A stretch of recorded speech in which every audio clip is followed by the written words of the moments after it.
Good day. 31 years ago, I became a gamer, and it was all thanks to my grandfather. He first showed me Wolfenstein 3D, and throughout the 90s, he would introduce me to all the legendary shooters. Every time he brought home a new game, it was like Christmas. Sadly, he has since passed, but the gaming memories will always remain, and one such great gaming memory is Duke Nukem 3D. Duke Nukem is one of the great tragedies of gaming, where once he was the king of the world. Now he's mooching off Serious Sam and living on a couch in Croatia. Never cut a deal with a dragon, and never let Randy Pitchford get his grubby mitts on a franchise. Duke is not dead, but instead he lives on in the hearts of gamers everywhere. Duke 3D was once available in what was called the Megaton Edition. It had all the expansions and was an excellent port. Sadly, in the cyberpunk future of 2024, we now have to settle for the Randy Bitchford botch job called Duke Nukem 3D 20th Anniversary World Tour. Even that name is god-awful. Thanks, Randy. For new people, Duke Nukem 3D was developed by 3D Realms and published by FormGen. There were 3 releases. You had the shareware release, which came on a CD-ROM, and it was published on January 29th, 1996, and the full version was published on April 19th, 1996. And finally, the Atomic Edition, which featured the full version plus an extra episode, was published on December 11th, 1996. The game would be ported to the various consoles of the day, and the best one by far would have to be Duke Nukem 64, as it maintained much of the graphical fidelity. Today, we have the Garbage Edition, aka the 20th Anniversary Bitchford Edition, and it is available on all current year consoles, including Switch. Oh, my poor sweet peasants, if only you knew the true glory of the PC gaming master race. Well, lucky for y'all, the port, while shite, is at least functional and will provide you with a serviceable Duke Nukem experience. But you will have to suffer with piss-poor audio, kind of floaty controls, and you will have only the original game plus the one expansion from the Atomic Edition, and a new episode of adequate quality. I mean, it's not bad, but there are far better mod episodes out there done by the fans. One annoying aspect of the World Tour Edition is that when you minimize the HUD, it doesn't show how many keys you have collected, meaning you can wander around aimlessly trying to find a key that you already have. There is one positive aspect to the World Tour Edition, and that is the implementation of a rewind feature. When you die, you can rewind to an earlier point in the level where you're alive. It's interesting, if not altogether that necessary, because you could just quick load and quick save. The now delisted Megaton Edition, however, had better sound and all the expansions, and the game felt less floaty. We either need the Megaton Edition back, or we need Night Dive to work their magic. Until then, this is your lot. Thankfully, the quality of the game will overshadow the quality of the port. Duke Nukem 3D is a 2.5D first-person shooter where you play the king of the world, aka Duke Nukem, as he fights through 3 to 4 episodes of excellent quality. This came out only a few years after Doom and a little bit after Quake, but Duke, he ain't afraid of no Quake. We got excellent graphical fidelity of the levels, and stuff now not only looks like things, we got stuff that, while certainly not photorealistic, does not need a copious amount of imagination to render into real objects. The levels have been designed in such a way that they are complex but fun. The game uses Ken Silverman's build engine, and as such you can have room over rooms and verticality that could only have been dreamt of just 1 or 2 years before, and each level has multiple parts to them. But unlike certain Doom episodes, and a lot of Doom too, the levels here never go on over long, nor do the levels skimp on the action. Really, when you think of Duke Nukem 3D levels, you can kind of consider them a cross between Raven Software complexity and good Doom id tickling. Seldom will you get lost, and seldom will you get bored. The levels are not just your typical FPS fare either. Sure, you collect keys and reach an exit, but what 3D Realms did was nothing short of sorcery. To complete certain levels, you have to use the environment to reach certain areas, such as getting shrunk down to fit under gaps and the like. In '96, levels like this simply had not been done, and hell, even today, games lack much of this complexity. You got a bunch of items too, such as health packs that you can carry, a jetpack that lets you fly around. This blew my mind as a kid. The enemies are nice and varied, from the humble lizard trooper, the tanky pig cop, and the overbrain dude. The difficulty for the game was way harder than Doom or Heretic. The devs wanted to give you a challenge, and even on piece of cake, you can expect to die a lot. So quick save is your friend. The enemies can get a little bullet spongy, such as the Enforcer, at least until you get some better weapons. weapons. Unlike in Doom, the shotgun is not the master key to completing the game, and you will need to rely upon your pipe bombs and RPGs to clear out some of the more fearsome enemies. The guns for Duke, while not as cool as Doom's, still have their place in the first-person shooter pantheon. A lot of Duke's notoriety came from his bad boy Tood. One of the power-ups is a bottle of Raging Roids, and there are, oh dear, sexual themes. And yes, you can tip a stripper for a nice flash of them titties. Duke, he's a man of culture, and since this is set in 2007, he ain't no simp. And yeah, Duke 3D is set in the distant days of 2007, and you can find that on some nudie calendars here and there. Duke himself was also big man on campus because he could talk and sing. Some fans wonder if he can play the piano anymore because, well, he couldn't before. But seriously, in '96, this was not as novel as the non-FPS fans would lead you to believe. We had talking protagonists before, most notably Kyle Space Chuck Norris Katarn. He could and did talk in 1995's Star Wars Dark Forces 1. He had a lot to say, and some of it was snarky, but Duke was different. He said a lot of stuff that no FPS protagonist had ever said. While Duke 3D kind of didn't have much story, Duke's personality led the bloody team in terms of giving the game personality. That's personality, not character, but sometimes that's all you need, and Duke delivered on personality.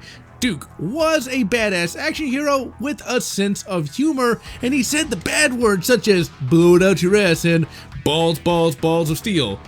Ain't gonna hear old Kyle Katarn saying that now, are we? And it was thanks to all these elements that Duke was crowned king of the world. I first played Duke Nukem in and around its release date. Gramps brought home the shareware disc, and we both got hooked on the Duke. Since the game was so bloody hard, it took months for me to beat it on the easiest difficulty.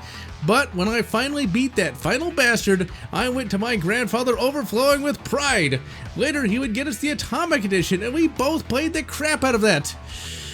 So, you might be wondering, was all that adult stuff appropriate for a young, impressionable male? I mean, I wasn't going to say anything back then, because, yeah.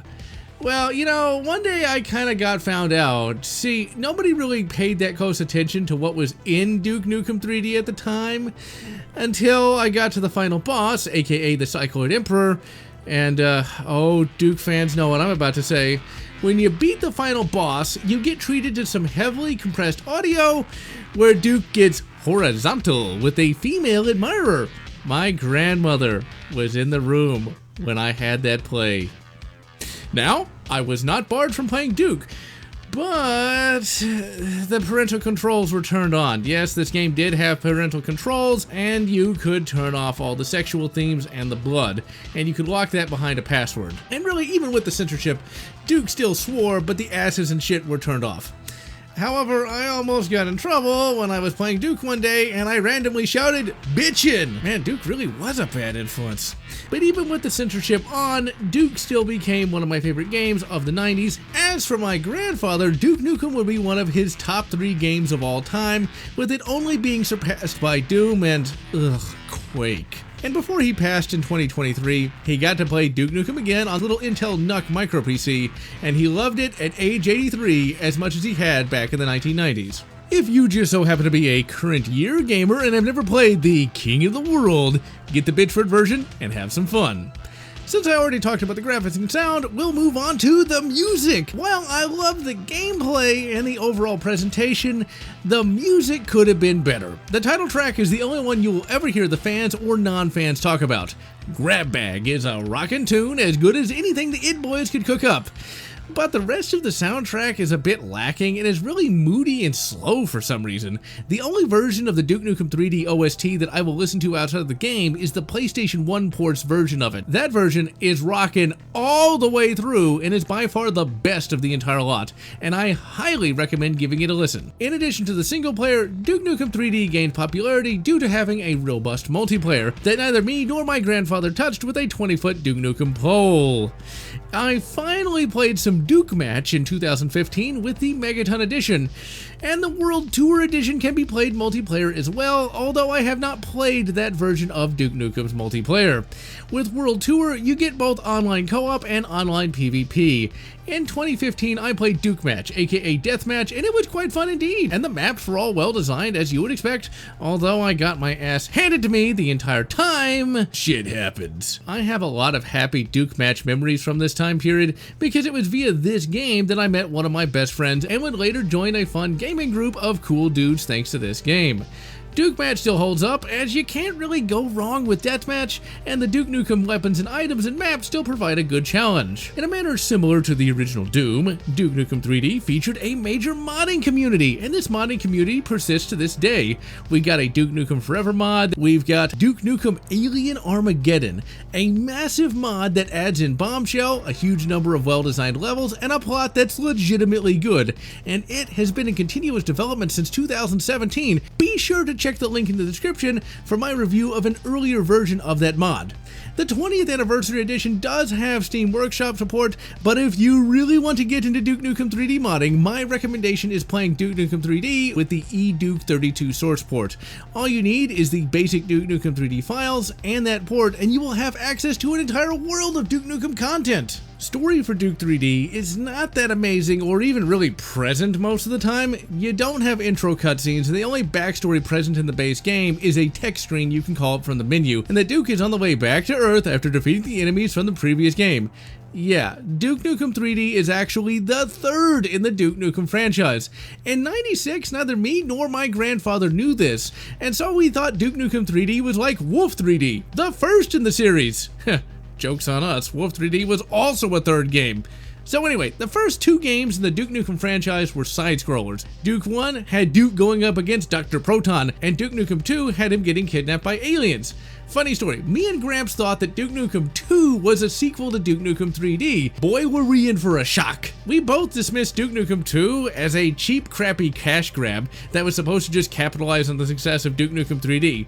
However, in recent years, I have given Duke Nukem 2 another chance, and while I don't like it nearly as much as Duke Nukem 3D, I still think it's alright. The story for Duke Nukem 3D is this: the Cycloids invade Earth and mutate the LAPD and steal a bunch of chicks, and it's up to the king of the world to take down the alien bastards. This version of the Duke Nukem character is by far my favorite. He's a little rough around the edges, he's a little bit of a dick here and there, but he is not a douche like he is in Duke Nukem Forever. Duke in this game is a good guy. He just kind of tells it like it is and makes a few crude jokes, and he stimulates the local sex worker economy. Although they should really be paying him for the privilege. Duke was not, nor has he ever been, a misogynist. He was respectful to women, and hell, he treated the female commander in Duke Nukem 0 Hour with respect. Sadly, Duke Nukem 3D didn't have much in the way of lore, and the only cutscenes you get in the entire game happen at the end of each episode, and really only amount to one-liners or that, kind of embarrassing sex scene. The only episode with a cutscene at the beginning is the expansion episode, The Birth, but it just shows that Duke has to fight some prego fetish aliens.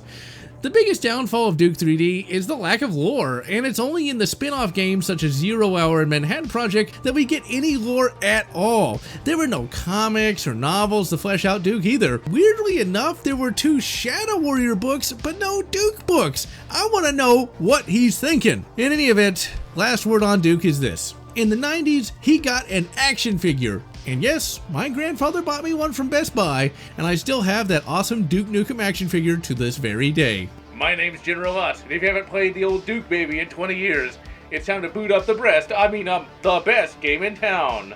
If you enjoyed this video, please consider subscribing, and please consider leaving a like or a comment, as the algorithm desires your soul. And I want to thank all those fans who have supported this channel, both past and present.